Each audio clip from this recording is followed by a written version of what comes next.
Hi friends, ಹೇಗಿದ್ದೀರೆಲ್ಲರೂ? ಇವತ್ತಿನ ವಿಡಿಯೋದಲ್ಲಿ ನಿಮಗೆ ಪ್ರೆಗ್ನೆನ್ಸಿ ಕನ್ಫರ್ಮ್ ಆಗುವ ಸಂದರ್ಭದಲ್ಲಿ ಅಥವಾ ಥ್ರೂ ಔಟ್ ದ ಪ್ರೆಗ್ನೆನ್ಸಿಯಲ್ಲಿ ಇವೆಲ್ಲ ಸಿಂಪ್ಟಮ್ಸ್ಗಳು ಒಂದು ವೇಳೆ ಕಂಡು ಬಂದರೆ ನೀವು ನಿರ್ಲಕ್ಷ್ಯ ಮಾಡಬಾರ್ದು. ಯಾವೆಲ್ಲ ಡೇಂಜರಸ್ ಸಿಂಪ್ಟಮ್ಸ್ಗಳು ಕಾಣಿಸ್ಕೊಳ್ತವೆ ನಿಮ್ಮ ಥ್ರೂ ಔಟ್ ದ ಪ್ರೆಗ್ನೆನ್ಸಿಯಲ್ಲಿ ಅನ್ನೋದರ ಬಗ್ಗೆ ಡೀಟೇಲ್ಸ್ ಆಗಿ ನಾನು ತಿಳಿಸ್ಕೊಡ್ತಾ ಹೋಗ್ತೀನಿ. ಸೊ ಹಾಗಾಗಿ ಯಾರೆಲ್ಲ ಇದುವರೆಗೆ ನನ್ನ ಚಾನಲ್ನ ಸಬ್ಸ್ಕ್ರೈಬ್ ಮಾಡಿಲ್ಲ, ಪ್ಲೀಸ್ ಸಬ್ಸ್ಕ್ರೈಬ್ ಮಾಡ್ಕೊಳ್ಳಿ, ಪಕ್ಕದಲ್ಲಿರೋ ಬೆಲ್ಲೈಕನ್ನು ಕೂಡ ಕ್ಲಿಕ್ ಮಾಡ್ಕೊಳ್ಳಿ. ಇವತ್ತಿನ ವಿಡಿಯೋದಲ್ಲಿ ಹೇಳಿರುವ ಲಕ್ಷಣಗಳು ಇವಾಗ ಪ್ರೆಗ್ನೆಂಟ್ ಆಗಿದ ತಕ್ಷಣ ಎಲ್ಲರಿಗೆ ಕಾಣಲಿಕ್ಕೆ ಸಿಗುತ್ತೆ ಅಂತ ಹೇಳಲಿಕ್ಕೆ ಸಾಧ್ಯ ಇಲ್ಲ. ಕೆಲವರಿಗೆ ಕಾಣಲಿಕ್ಕೆ ಸಿಗ್ಬೋದು, ಕೆಲವರಿಗೆ ಯಾವುದೇ ರೀತಿಯ ಸಮಸ್ಯೆ ಆಗದೆ ಥ್ರೂ ಔಟ್ ದ ಪ್ರೆಗ್ನೆನ್ಸಿಯಲ್ಲಿ ಏನು ಸಮಸ್ಯೆ ಕಾಣದೇನೋ ನಾರ್ಮಲಾಗಿ ಅವರಿಗೆ ಡೆಲಿವರಿ ಆಗುವಂಥ ಸಾಧ್ಯತೆಗಳಿವೆ. ಆದರೆ ಕೆಲವು ಕಾರಣಗಳಿಂದ ಕೆಲವರಿಗೆ ನಾನು ಹೇಳಿದ ಕೆಲವೊಂದು ಲಕ್ಷಣಗಳು ಕಾಣಲಿಕ್ಕೆ ಸಿಗ್ಬೋದು. ಒಂದು ವೇಳೆ ನಾನು ಹೇಳಿದ ಯಾವುದೇ ಒಂದು ಲಕ್ಷಣಗಳು ನಿಮಗೆ ಪ್ರೆಗ್ನೆನ್ಸಿ ಕನ್ಫರ್ಮ್ ಆಗಿದ ತಕ್ಷಣ ಅಥವಾ ಥ್ರೂ ಔಟ್ ದ ಪ್ರೆಗ್ನೆನ್ಸಿಯಲ್ಲಿ ಏನಾದರೂ ಕಂಡು ಬಂದರೆ ನೀವು ಯಾವುದೇ ಕಾರಣಕ್ಕೂ ನಿರ್ಲಕ್ಷ್ಯ ಮಾಡದೆ ತಕ್ಷಣ ಡಾಕ್ಟ್ರನ್ನ ಕನ್ಸಲ್ಟ್ ಮಾಡಬೇಕಾಗತ್ತೆ. ಅವರು ಟೆಸ್ಟ್ ಮಾಡಿ ಅದಕ್ಕೆ ಬೇಕಾದ ಟ್ರೀಟ್ಮೆಂಟ್ ಕೊಡ್ಬೋದು ಅಥವಾ ನಿಮಗೆ ಏನು ಮಾಡಬೇಕು ಅನ್ನೋದರ ಬಗ್ಗೆ ಸಲಹೆಯನ್ನು ಕೂಡ ಕೊಡ್ಬೋದು. ಅದರ ಜೊತೆಗೆ ಯಾವ ಕಾರಣಗಳಿಂದ ನಿಮಗೆ ಈ ರೀತಿ ಲಕ್ಷಣ ಕಾಣಿಸ್ಕೊಳ್ಳುತ್ತೆ ಅಂತಲೂ ಕೂಡ ನಿಮಗೆ ತಿಳಿಸ್ಬೋದು. ಮೊದಲನೇ ಲಕ್ಷಣ ಬ್ಲೀಡಿಂಗ್ ಕಾಣಿಸ್ಕೊಳ್ಳುತ್ತೆ ಅಥವಾ ಸ್ಪಾಟಿಂಗ್ ಕಾಣಿಸ್ಕೊಳ್ಬೋದು. ನಿಮಗೆ ಇಂಪ್ಲಾಂಟೇಷನ್ ಬ್ಲೀಡಿಂಗ್ ಬಿಟ್ಟರೆ ನಿಮಗೆ ಥ್ರೂ ಔಟ್ ದ ಪ್ರೆಗ್ನೆನ್ಸಿಯಲ್ಲಿ ಯಾವುದೇ ಕಾರಣಕ್ಕೂ ಬ್ಲೀಡಿಂಗು ಆಗಬಾರ್ದು, ಸ್ಪಾಟಿಂಗು ಕೂಡ ಆಗಬಾರ್ದು. ಇದು ಒಂದು ಒಳ್ಳೆಯ ಲಕ್ಷಣ ಅಲ್ಲ.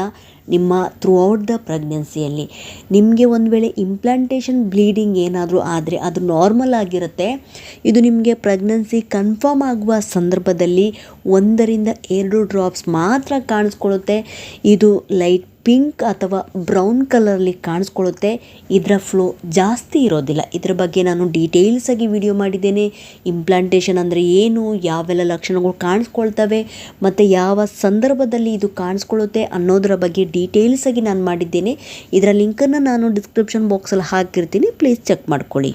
ಈ ಒಂದು ಇಂಪ್ಲಾಂಟೇಷನ್ ಬಿಟ್ಟು ನಿಮಗೆ ಬೇರೆ ಸಂದರ್ಭದಲ್ಲಿ ಏನಾದರೂ ಬ್ಲೀಡಿಂಗ್ ಕಾಣಿಸ್ಕೊಂಡ್ರೆ ಇದು ನಾರ್ಮಲ್ ಆಗಿರೋದಿಲ್ಲ. ತಕ್ಷಣ ನೀವು ಡಾಕ್ಟ್ರನ್ನ ಕನ್ಸಲ್ಟ್ ಮಾಡಿ ವಿಚಾರಿಸ್ಬೇಕಾಗತ್ತೆ. ಇನ್ನು ಕೆಲವರಿಗೆ ಏನಾಗುತ್ತೆ ಅಂತ ಹೇಳಿದರೆ ವಿಪರೀತ ತಲೆನೋವು ಕಾಣಿಸ್ಕೊಳ್ಳುತ್ತೆ ಮತ್ತು ಅದರ ಜೊತೆಗೆ ನಿಮಗೆ ಕಣ್ಣು ಮಂಜಾಗಿ ಕಾಣಿಸ್ಕೊಳ್ಬೋದು. ಈ ರೀತಿ ನಿಮಗೆ ವಿಪರೀತ ಏನಾದರೂ ತಲೆನೋವು ಕಾಣಿಸ್ಕೊಂಡ್ರೆ ನೀವು ಇದನ್ನು ನಿರ್ಲಕ್ಷ್ಯ ಮಾಡಬಾರ್ದು. ಫಿಟ್ಸ್ ಏನಾದರೂ ಕಾಣಿಸ್ಕೊಂಡ್ರೆ ಮತ್ತು ಇದರ ಜೊತೆಗೆ ನಿಮಗೆ ವಿಪರೀತ ಏನಾದರೂ ಹೊಟ್ಟೆ ನೋವು ಕಾಣಿಸ್ಕೊಂಡ್ರೂ ಕೂಡ ನಿರ್ಲಕ್ಷ್ಯ ಮಾಡಬಾರ್ದು. ಯಾಕಂತ ಹೇಳಿದರೆ ನಿಮಗೆ ಏನಾದರೂ ಪ್ರೆಗ್ನೆನ್ಸಿ ಕನ್ಫರ್ಮ್ ಆದರೆ ಹೊಟ್ಟೆ ನೋವು ತುಂಬ ಜಾಸ್ತಿ ಆಗಿರೋದಿಲ್ಲ, ತುಂಬ ಲೈಟಾಗಿರುತ್ತೆ. ಒಂದು ವೇಳೆ ಸಿವಿಯರಾಗಿ ಏನಾದರೂ ನಿಮಗೆ ಹೊಟ್ಟೆ ನೋವು ಬಂದರೆ ಇದನ್ನು ನೀವು ನಿರ್ಲಕ್ಷ್ಯ ಮಾಡಬಾರ್ದು. ಇದಕ್ಕೆ ಬೇಕಾದ ಒಂದು ಟೆಸ್ಟು ಅಥವಾ ನೀವು ಡಾಕ್ಟ್ರನ್ನ ಕನ್ಸಲ್ಟ್ ಮಾಡಿ ಕೂಡ ವಿಚಾರಿಸ್ಬೋದು. ಮತ್ತು ನಿಮಗೆ ಜ್ವರ ಏನಾದರೂ ಕಾಣಿಸ್ಕೊಂಡ್ರೆ ಮತ್ತು ನಿಮಗೆ ಈ ಜ್ವರದಿಂದ ನೀವು ತುಂಬ ವೀಕಾಗಿ ಹೋಗ್ತೀರಾ, ನಿಮಗೆ ಬೆಡ್ಡಿಂದ ಎದ್ದೊಳಕ್ಕೂ ಕೂಡ ಶಕ್ತಿ ಇರೋದಿಲ್ಲ. ಈ ಒಂದು ಲಕ್ಷಣನೂ ಕೂಡ ನೀವು ನಿರ್ಲಕ್ಷ್ಯ ಮಾಡಬಾರ್ದು. ಮತ್ತು ನಿಮಗೆ ಉಸಿರಾಡಲಿಕ್ಕೂ ಕೂಡ ತುಂಬಾ ಕಷ್ಟ ಆಗ್ತಿದೆ ಅಂತ ಹೇಳಿದರೆ, ತುಂಬ ವಾಮಿಟಿಂಗ್ ಆಗ್ತಾ ಇದೆ ಅಂತ ಹೇಳಿದರೆ ಅಥವಾ ವಾಕರಿಕೆಯ ಫೀಲ್ ಆಗ್ತಾ ಇದೆ ಅಂತ ಹೇಳಿದರೆ, ಸಾಮಾನ್ಯವಾಗಿ ಒಂದು ವೇಳೆ ಪ್ರೆಗ್ನೆನ್ಸಿ ಕನ್ಫರ್ಮ್ ಆಗುವ ಸಂದರ್ಭದಲ್ಲಿ ಅಥವಾ ಪ್ರೆಗ್ನೆನ್ಸಿಯ ಲಕ್ಷಣವಾಗಿ ನಾಸಿಯಾ, ವಾಮಿಟಿಂಗ್ ಅಥವಾ ಕೆಲವೊಂದು ಲಕ್ಷಣಗಳು ನಿಮಗೆ ಸಣ್ಣ ಪುಟ್ಟದಾಗಿ ಇದ್ದೇ ಇರುತ್ತೆ. ಇವೆಲ್ಲ ಲಕ್ಷಣಗಳು ನಿಮಗೆ ತುಂಬಾ ಜಾಸ್ತಿ ಆದಾಗ ಮಾತ್ರ ನೀವು ಡಾಕ್ಟರ್ ಹತ್ರ ಹೋಗಿ ಕನ್ಸಲ್ಟ್ ಮಾಡಿ ವಿಚಾರಿಸ್ಬೇಕಾಗತ್ತೆ. ನೆಕ್ಸ್ಟ್ ಅಮ್ಯುನಿಟಿ ಫ್ಲೂಯಿಡ್ ಏನಾದರೂ ಲೀಕೇಜ್ ಆಗ್ತಾ ಇದೆ ಅಂತ ಹೇಳಿದರೆ, ಈ ಒಂದು ಫ್ಲೂಯಿಡ್ ನಿಮಗೆ ಯಾವ ತಿಂಗಳಲ್ಲಿ ಬೇಕಾದ್ರೂ ಲೀಕೇಜ್ ಆಗ್ಬೋದು. ಅಂದರೆ ಕೆಲವರಿಗೆ ಯಾವ ತಿಂಗಳಲ್ಲಾದ್ರೂ ಸ್ವಲ್ಪ ಏನಾದರೂ ಲೀಕೇಜ್ ಆಗ್ತಾ ಇದ್ರೂ ಇದನ್ನು ನಿರ್ಲಕ್ಷ್ಯ ಮಾಡಬಾರ್ದು. ಯಾವಾಗ ಅಮ್ಯುನಿಟಿ ಫ್ಲೂಯಿಡ್ ಲೀಕೇಜ್ ಆಗಿ ಹೋದರೆ ಮಗುವಿಗೆ ಇನ್ಫೆಕ್ಷನ್ ಆಗುವಂಥ ಸಾಧ್ಯತೆಗಳಿವೆ. ಹಾಗಾಗಿ ನಿಮಗೆ ಅವಧಿಗೆ ಮುಂಚೆನೇ ಈ ಒಂದು ಫ್ಲೂಯಿಡ್ ಅಥವಾ ನೀರೇನಾದರೂ ಲೀಕೇಜ್ ಆಗ್ತಾ ಇದ್ರೂ ಕೂಡ ನೀವು ನಿರ್ಲಕ್ಷ್ಯ ಮಾಡಬಾರ್ದು. ನೀವು ತಕ್ಷಣ ಡಾಕ್ಟ್ರನ್ನ ಕನ್ಸಲ್ಟ್ ಮಾಡಬೇಕಾಗತ್ತೆ. ಇದಕ್ಕೆ ಬೇಕಾದ ಟ್ರೀಟ್ಮೆಂಟ್ ಅವರು ಕೊಡ್ತಾರೆ.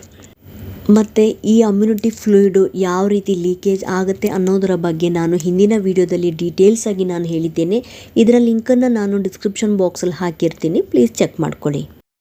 ತುಂಬಾ ಏನಾದರೂ ಎದೆನೋವು ಬರ್ತಾ ಇದೆ ಅಂತ ಹೇಳಿದರೆ, ಮತ್ತು ನಿಮ್ಮ ಮಗುವಿನ ಮೂಮೆಂಟ್ ನಿಮಗೆ ಸರಿಯಾಗಿ ಗೊತ್ತಾಗ್ತಾ ಇಲ್ಲ ಅಂತ ಹೇಳಿದರೆ, ಮತ್ತು ನಿಮ್ಮ ಹಾರ್ಟ್ ಬೀಟ್ ತುಂಬ ಜೋರಾಗಿ ಬಡ್ಕೊಳ್ತಾ ಇದೆ ಅಂತ ಹೇಳಿದರೆ, ತುಂಬ ಫಾಸ್ಟಾಗಿ ಬಡ್ಕೊಳ್ತಾ ಇದೆ ಅಂತ ಹೇಳಿದರೆ, ಇದರ ಜೊತೆಗೆ ಸಿವಿಯರ್ ಸ್ವೆಲ್ಲಿಂಗ್ ಅಂದರೆ ನಿಮ್ಮ ಹೋಲ್ ಬಾಡಿ ಏನಾದರೂ ಊದ್ಕೊಳ್ತಾ ಇದೆ ಅಂತ ಹೇಳಿದರೆ, ಲೈಕ್ ನಿಮ್ಮ ಕಾಲುಗಳು ಊದ್ಕೊಳ್ಳೋದು, ಫೇಸ್ ಊದ್ಕೊಳ್ಳೋದು ಅಥವಾ ಹ್ಯಾಂಡ್ಸ್ ಏನಾದರೂ ಊದ್ಕೊಳ್ತಾ ಇದೆ ಅಂತ ಹೇಳಿದರೆ, ಇದನ್ನು ನೀವು ನಿರ್ಲಕ್ಷ್ಯ ಮಾಡಲಿಕ್ಕಿಲ್ಲ. ಒಂದು ವೇಳೆ ನಿಮಗೆ ಏನಾದರೂ ಡೆಲಿವರಿಗೆ ಸಮಯ ಹತ್ತಿರ ಬರ್ತಿದೆ ಅಂತ ಹೇಳಿದರೆ, ಆ ಒಂದು ಸಂದರ್ಭದಲ್ಲಿ ಕಾಲುಗಳು ಊದ್ಕೊಳ್ಳೋದು ಸಹಜವಾಗಿರುತ್ತೆ.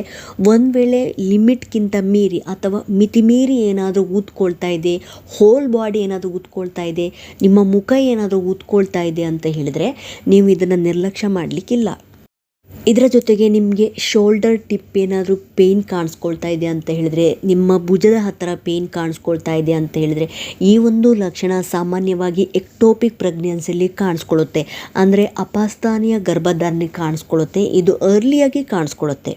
ಸಡನ್ನಾಗಿ ನೀವೇನಾದರೂ ತಲೆ ಸುತ್ತಿ ಬಿದ್ದೋಗ್ಬಿಟ್ರಿ ಅಂದರೆ, ಮತ್ತು ನಿಮಗೆ ಯೂರಿನ್ ಪಾಸ್ ಮಾಡುವ ಸಂದರ್ಭದಲ್ಲಿ ಏನಾದರೂ ತುಂಬ ನೋವು ಕಾಣಿಸ್ಕೊಳ್ತಾ ಇದೆ ಅಂತ ಹೇಳಿದರೆ, ಅದರ ಜೊತೆಗೆ ಉರಿ ಮೂತ್ರದ ಅನುಭವ ಆಗ್ತಾ ಇದೆ ಅಂತ ಹೇಳಿದರೆ, ಮತ್ತು ನಿಮ್ಮ ವೈಟ್ ಡಿಸ್ಚಾರ್ಜ್ನ ಜೊತೆಗೆ ಬ್ಯಾಡ್ ಸ್ಮೆಲ್ ಬರ್ತಾ ಇದೆ ಅಂತ ಹೇಳಿದರೆ, ವೈಟ್ ಡಿಸ್ಚಾರ್ಜಲ್ಲಿ ಏನಾದರೂ ಬ್ಲಡ್ ಕಾಣಿಸ್ಕೊಂಡ್ರೆ ಅಥವಾ ಆ ಒಂದು ಕಲರ್ ನಿಮಗೆ ಯೆಲ್ಲೋ ಆಗಿ ಕಾಣಿಸ್ಕೊಳ್ಬೋದು ಅಥವಾ ಗ್ರೀನಿಶ್ ಆಗಿ ಏನಾದರೂ ಕಾಣಿಸ್ಕೊಂಡ್ರೆ, ಅದರ ಜೊತೆಗೆ ನಿಮಗೆ ಪ್ರೈವೇಟ್ ಪಾರ್ಟ್ ಹತ್ರ ಇಚ್ಚಿಂಗು, ಬರ್ನಿಂಗ್ ಸೆನ್ಸೇಷನ್ ಅಥವಾ ರೆಡ್ನೆಸ್ ಏನಾದರೂ ಕಾಣಿಸ್ಕೊಂಡ್ರೆ, ನೀವು ಯಾವುದೇ ಕಾರಣಕ್ಕೂ ನಿರ್ಲಕ್ಷ್ಯ ಮಾಡಲಿಕ್ಕಿಲ್ಲ.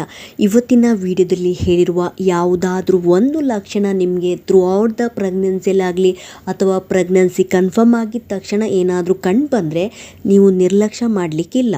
ಅಗತ್ಯವಾಗಿ ಡಾಕ್ಟ್ರನ್ನ ಕಂಡು ಅದಕ್ಕೆ ಬೇಕಾದ ಟೆಸ್ಟು ಮತ್ತು ಟ್ರೀಟ್ಮೆಂಟನ್ನು ನೀವು ಪಡೆದುಕೊಳ್ಬೇಕಾಗುತ್ತೆ. ಹಾಗಾಗಿ ನೀವು ಪ್ರೆಗ್ನೆನ್ಸಿ ಕನ್ಫರ್ಮ್ ಆಗಿದ ತಕ್ಷಣ ಎಲ್ರಿಗೂ ಈ ಲಕ್ಷಣಗಳು ಕಾಣಲಿಕ್ಕೆ ಸಿಗುತ್ತೆ ಅಂತ ಹೇಳಲಿಕ್ಕೆ ಸಾಧ್ಯ ಇಲ್ಲ. ಇದರ ಬಗ್ಗೆ ನಿಮಗೆ ತಿಳಿದಿರಬೇಕು ಅನ್ನೋದರ ಬಗ್ಗೆ ನಾನು ತಿಳಿಸ್ಕೊಟ್ಟಿದ್ದೀನಿ. ಸೊ ಹಾಗಾಗಿ ಕೆಲವರಿಗೆ ಯಾವುದೇ ರೀತಿಯ ಸಮಸ್ಯೆ ಆಗದೆ ಥ್ರೂ ಔಟ್ ದ ಪ್ರೆಗ್ನೆನ್ಸಿಯಲ್ಲಿ ಒಳ್ಳೆಯ ರೀತಿಯ ಅವರ ಪ್ರೆಗ್ನೆನ್ಸಿ ಜರ್ನಿ ಕಂಪ್ಲೀಟಾಗಿ ನಾರ್ಮಲ್ ಡೆಲಿವರಿ ಆಗುವಂಥ ಸಾಧ್ಯತೆಗಳಿವೆ. ಇದ್ರ ಬಗ್ಗೆ ನೀವು ಟೆನ್ಷನ್ ಮಾಡ್ಕೋಬೇಡಿ. ಒಂದು ವೇಳೆ ಯಾವುದಾದ್ರೂ ಒಂದು ಲಕ್ಷಣ ಕಂಡಿದ್ದರೆ ಮಾತ್ರ ನೀವು ಡಾಕ್ಟರ್ನ ಕನ್ಸಲ್ಟ್ ಮಾಡಿ ಅದಕ್ಕೆ ಬೇಕಾದ ಟ್ರೀಟ್ಮೆಂಟ್ ಪಡೆದುಕೊಳ್ಬೇಕಾಗುತ್ತೆ. ಈ ಒಂದು ಇನ್ಫಾರ್ಮೇಷನ್ ನಿಮಗೆ ಇನ್ಫಾರ್ಮೇಟಿವ್ ಅನಿಸಿದ್ದಲ್ಲಿ ಪ್ಲೀಸ್ ಸಬ್ಸ್ಕ್ರೈಬ್ ಮಾಡೋದನ್ನು ಮರಿಬೇಡಿ. ಸಿಗ್ತೀನಿ ಮುಂದಿನ ವಿಡಿಯೋದಲ್ಲಿ. Thank you so much friend.